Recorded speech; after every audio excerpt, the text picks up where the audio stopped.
What's a phrase someone says to you? Not, I love you, but one that means I love you. Something simple, maybe it's forgettable almost, but if you stopped hearing it, you'd ache on the inside. For me, that phrase is something simple. Errands tomorrow? Question mark? It doesn't sound like much, right? But for the last 15 years, it's been one of the most meaningful rhythms in my life. You see, my best friend and I, we have been running errands together almost every Saturday morning since we became roommates back in 2012. At first, it was practical. Groceries, Target runs, post office, etc. But it very quickly became something else entirely.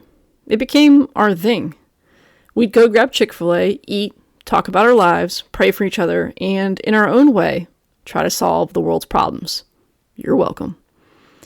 We've been through a lot together.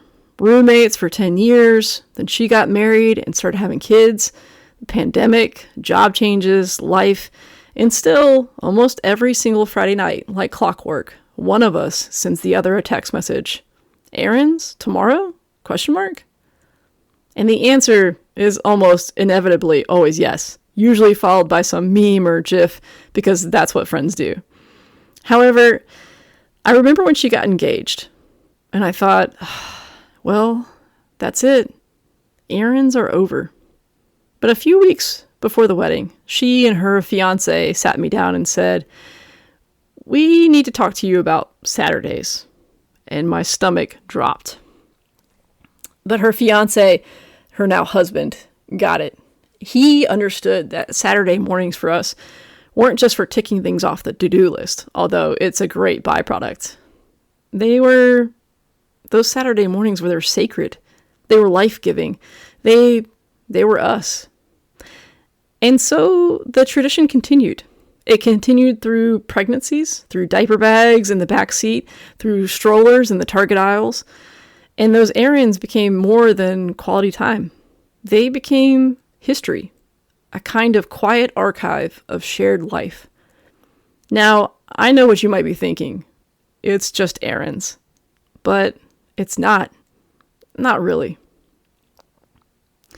It's the way we show up for each other. It's the hugs from her kids when I arrive.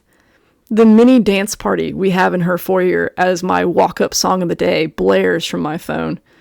The advice, the laughter, the tears, the breakfast orders that haven't changed in a long time. The moments of silence when one of us just needs space.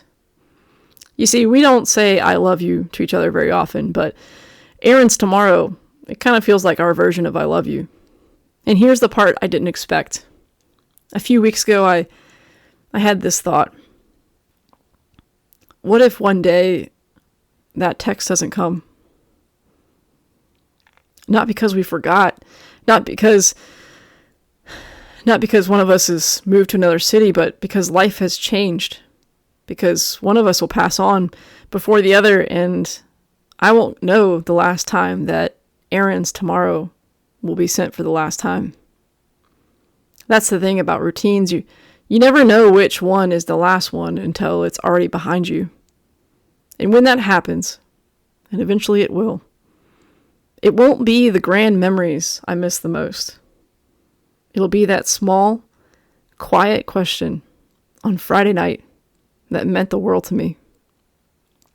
So yes, this talk is about errands, but really it's about presence and consistency.